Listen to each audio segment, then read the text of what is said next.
A boa circulação começa na nossa alimentação. Todas as doenças elas começam no intestino, inclusive a má circulação e a trombose também. A conexão entre alimentação e saúde cardiovascular é um tema que vem ganhando destaque crescente na literatura científica e também na prática clínica, quando a gente entende que o intestino pode ser a origem de muitos dos nossos problemas e que antes nós ignorávamos. A mudança drástica nos padrões alimentares nas últimas décadas, caracterizada pelo consumo elevado de álcool, de açúcar, de corantes, de alimentos ultraprocessados, de aditivos químicos e uma série de outros produtos industrializados, tem um impacto significativo na saúde do seu intestino e, consequentemente, na sua saúde cardiovascular. No vídeo de hoje nós vamos falar sobre como a disbiose intestinal pode causar má circulação, trombose e doenças no coração. Eu sou o Dr. Antônio Casselli, médico especialista em cirurgia vascular e angiologia. Se você se interessa por assuntos relacionados à má circulação, se inscreve no canal, ativa as notificações e se você quer acessar materiais exclusivos e participar de lives comigo, se torne um membro do nosso canal. E voltando para o nosso tema de hoje, o intestino humano,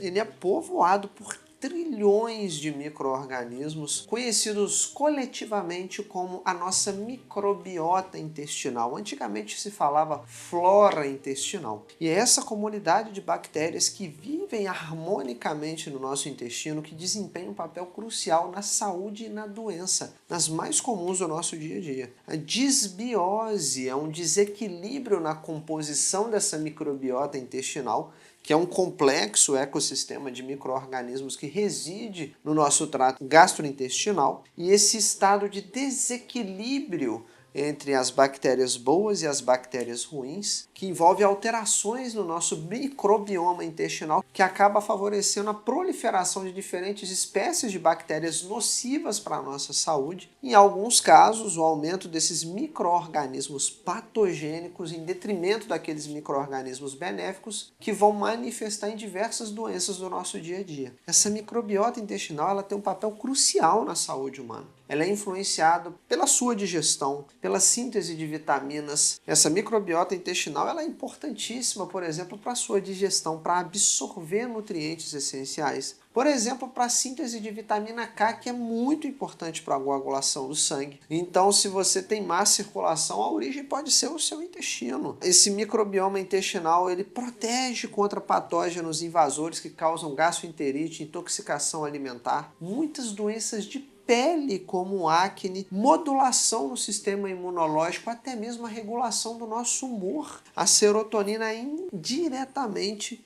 relacionada a um bom funcionamento intestinal. Essa disbiose, que é esse desequilíbrio das bactérias boas do nosso intestino, ela é causada por vários fatores do nosso dia a dia. Aquela alimentação rica em açúcares, em gorduras saturadas, alimentos ultraprocessados, pobre em fibras e rico em nutrientes de má qualidade pode favorecer o crescimento de bactérias prejudiciais. E tratar com antibióticos de forma inadequada, tomar antibióticos por uso prolongado, frequentemente também é diretamente relacionado à destruição dessas bactérias benéficas, alterando esse equilíbrio intestinal. Condições como doenças inflamatórias intestinais, síndrome do intestino irritável, a obesidade estão relacionadas a alterações do nosso microbioma intestinal, causam disbiose. E, inclusive, o estresse crônico do nosso dia a dia tem sido associado a mudanças importantes na composição e na função do nosso intestino. E não é exagero falar que todas as doenças da circulação começam no intestino. Pessoas que apresentam esse desequilíbrio, essa disbiose intestinal, frequentemente sentem barriga inchada e não sabem o motivo. Apresentam excesso de gases, flatos, puns mal cheirosos, cólicas intestinais, fadiga crônica sem causa aparente,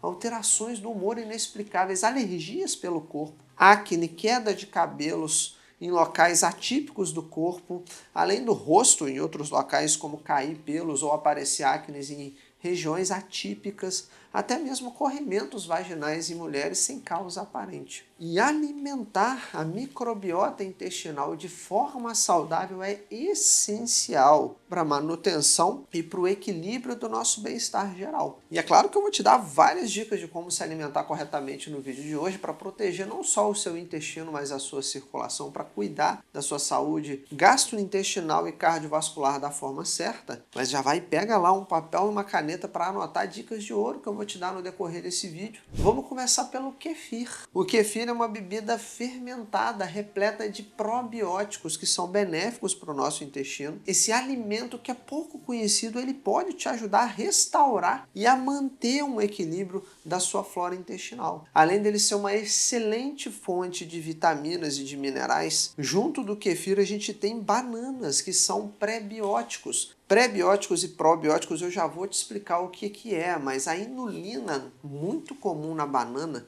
é um alimento nutritivo para bactérias boas do nosso intestino. A inulina também está presente na alcachofra, que é outro poderoso prebiótico, promove o crescimento de bactérias boas, ajuda a melhorar a digestão e a absorção de nutrientes. A gente precisa lembrar das lentilhas. Elas são uma excelente fonte de fibras e de proteínas. E também contém muitos prebióticos que estimulam bactérias boas no nosso intestino tomar conta do nosso trato gastrointestinal, que é bom para a nossa saúde global. Isso contribui para o nosso bem-estar. Um prato coreano tradicional feito de vegetais fermentados, como o repolho, o rabanete, se chama kimchi. Eu não sei se fala kimchi ou kimchi, mas é um alimento rico em probióticos, vitaminas e minerais que promove uma saúde intestinal saudável e, consequentemente, uma circulação e um coração fortes e saudáveis também.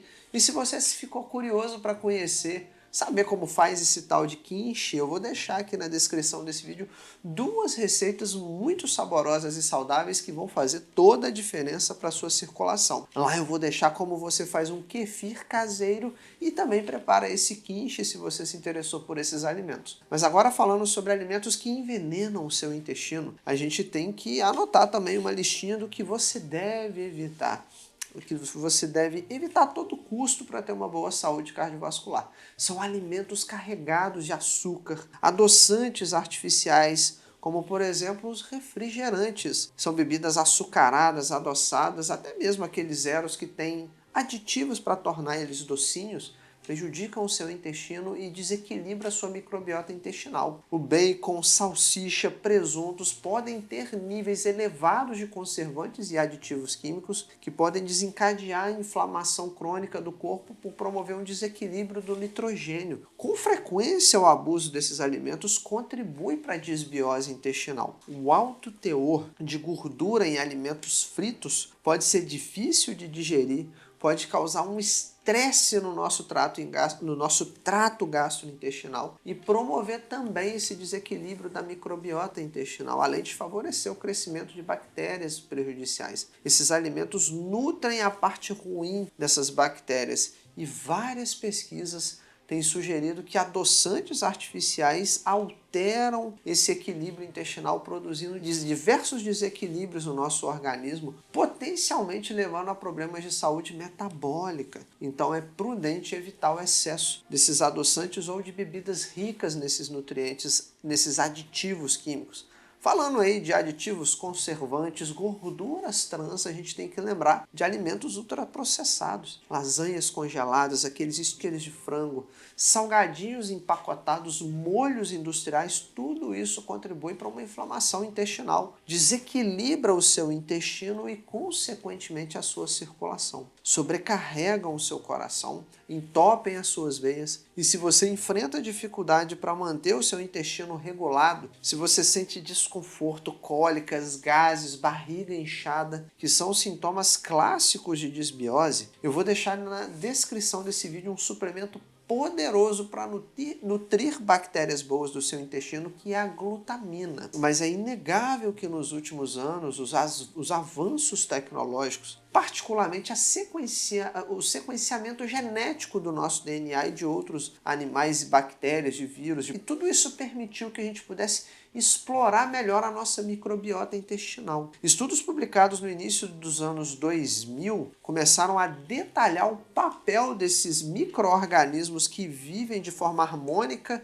e são indispensáveis para a saúde humana. E isso influencia não só a imunidade, a digestão, até mesmo o nosso comportamento, o nosso humor. A descoberta da conexão entre a microbiota intestinal e várias doenças do dia a dia, incluindo não só doenças intestinais, mas obesidade, diabetes tipo 2, doenças cardiovasculares e transtornos do comportamento, do humor, transtornos neurológicos. Tudo isso marcou um momento decisivo na compreensão da disbiose, que por muito tempo foi ignorada.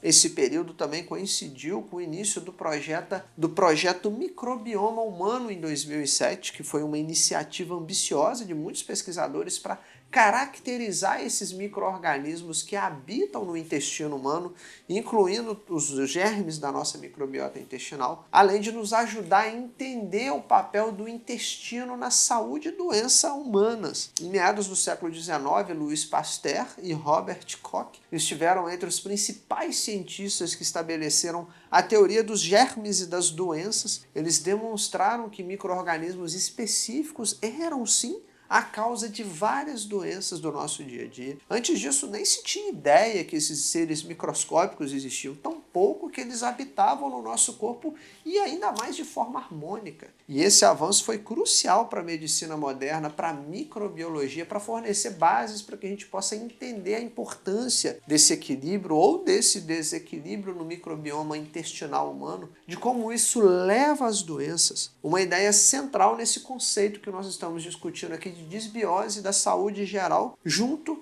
com a saúde intestinal. E embora não foi diretamente ligado à disbiose, a primeira vez que a humanidade descobriu que existiam seres microscópicos, que existiam esses micro-organismos invisíveis ao olho humano, foi por Antoine von Leeuwenhoek, que usou microscópios da sua própria fabricação, onde ele enxergou que a gente estava falando do que ele chamou, do que hoje nós conhecemos como esses germes. Ele descreveu de animácules em amostras de água, e esse cientista abriu o caminho para o estudo da microbiologia, dos germes e da importância deles para a nossa saúde. Esse foi um momento crítico na história da humanidade que eventualmente permitiu com que nós pudéssemos compreender a complexa interação entre humanos e micro-organismos, incluindo a noção de disbiose do eixo intestino-circulação, do eixo intestino-cérebro, do eixo intestino-saúde e longevidade. E se a gente parar para olhar também mais longe ainda na história humana, há milhares de anos, a medicina ayurvédica indiana, a medicina tradicional chinesa já reconheciam a importância da digestão na manutenção do equilíbrio interno. Em Grécia, na Roma, nós tínhamos a noção de equilíbrio dos humores para a saúde geral, embora eles não entendessem muito bem o que eram germes e micro-organismos. Eles enfatizavam dietas, práticas de estilo de vida inadvertidamente saudáveis ou não, promoviam essa saúde intestinal, refletindo na compreensão implícita do que hoje nós chamamos pela ciência moderna de disbiose intestinal. Culturas antigas, não só como os gregos, romanos ou até mesmo os indianos ou chineses, os egípcios já conheciam a ciência por trás da fermentação, usavam técnicas para produzir alimentos e bebidas fermentadas como queijo, iogurte, vinho e até mesmo a cerveja. Esses processos, governados por micro-organismos fermentadores, eram apreciados não só por conta dos sabores, mas também pelos seus benefícios à saúde, possivelmente por alguns indícios da época de práticas que eram importantes, de alimentos que faziam um melhor bem-estar humano naquela época, mas que não eram entendidos. Ninguém tinha microscópio no Egito Antigo, mas eles já conseguiam compreender de forma rudimentar que certos alimentos faziam bem e outros mal. Algumas pesquisas recentes têm explorado como pré-bióticos e probióticos podem ser usados para combater a disbiose. Probióticos são micro-organismos vivos que são encontrados em alimentos fermentados e alguns suplementos. E pré-bióticos São fibras alimentares que nutrem bactérias benéficas e ambos, os pré e os probióticos, estão no centro de estratégias para restaurar o equilíbrio da microbiota, das bactérias boas do nosso intestino. Uma área fascinante da pesquisa e do estudo é o eixo intestino-cérebro, pessoal. A gente consegue, através de estudar a microbiota intestinal, como isso pode influenciar o nosso cérebro e o nosso comportamento. Descobertas recentes têm sugerido que a disbiose pode estar ligada a sintomas ou condições como depressão, ansiedade, até mesmo o autismo, abrindo novas vias para tratamentos psiquiátricos e neurológicos baseados na modulação do nosso intestino. E é claro que a gente não pode esquecer da importância da exposição a poluentes do dia a dia. Pesticidas, agrotóxicos, metais pesados, plásticos que têm sido cada vez mais associados à disbiose à medida que o conhecimento científico aumenta. Então o controle ambiental é importantíssimo para uma boa saúde humana. E o futuro promete avanços na medicina personalizada, com terapias baseadas na microbiota através do transplante de fezes. Você já ouviu falar alguma vez sobre isso? O conceito de transplante de fezes ou transplante de microbiota fecal, ele serve para tratar doenças que acometem o trato gastrointestinal humano e ele foi possivelmente descrito pela primeira vez há cerca de 1.700 anos atrás através de um cientista, um médico chinês chamado de Ji Hong. Esse registro foi o primeiro trabalho documentado, descrito, que foi feito, mas em cerca de 1958, onde esse cientista usou fezes de uma pessoa para melhorar a saúde intestinal de outra pessoa. No Brasil isso já foi feito em 2013, mas me diz nos comentários se você aceitaria receber um transplante fecal ou se você daria aí o seu cocôzinho para ajudar alguém. A ciência que está explorando como manipular a microbiota intestinal para tratar doenças, ela cresce a cada dia. Mas o nosso intestino, pessoal, ele é muito além do que o que a gente come, de como os alimentos eles podem ser relacionados à nossa saúde global, inclusive o nosso sistema cardiovascular. Esse conhecimento que a gente tem avançado nos últimos anos, ele é muito importante se você deseja ter mais longevidade, mais qualidade de vida, ficar livre de doenças, porque basicamente tudo que a gente come ele é absorvido pelo intestino. Então todas as doenças começam no intestino, inclusive as doenças da circulação. E se nesse vídeo eu conseguir trazer para você informações importantes que te ajudaram a pensar na sua saúde intestinal, no que você come aí, como uma coisa muito importante para ter uma saúde circulatória saudável, deixa sua contribuição também para o nosso canal. A gente ajuda muitas pessoas que precisam de curativos frequentes para feridas por má circulação que são de difícil cicatrização, pessoas que aguardam por cirurgias de veias entupidas. Então, se você puder, clica aqui embaixo em um botão chamado Valeu Demais ou acessa na descrição desse vídeo a nossa chave Pix. Qualquer contribuição eu te garanto que você vai estar nos ajudando do lado de cá a salvar muitas vidas contra a má circulação e a trombose. Não se esquece também, você tem como se tornar um membro aqui do canal, assim você acessa conteúdos exclusivos, participa de lives comigo. Mas antes de ir embora, deixa nos comentários para mim o que você achou, né, desse vídeo, da sua alimentação, de microbioma, de disbiose. Conta para mim. Eu quero saber nos comentários o seu nome, de qual cidade você fala, para eu te conhecer melhor, saber o que passa do outro lado da tela e trazer um conteúdo cada vez mais relevante. Nunca se esqueça que a prevenção é sempre o melhor remédio para qualquer doença. Sem saúde, que é o nosso bem mais precioso, a gente não trabalha para conseguir o nosso sustento, a gente não consegue curtir a vida com as pessoas que a gente ama. Então se cuide. Se proteja, se previna, e é para isso que a gente está aqui, para te ajudar a combater a má circulação da forma certa, para te ajudar a cuidar de verdade da sua saúde cardiovascular. Espero no próximo vídeo. Até lá!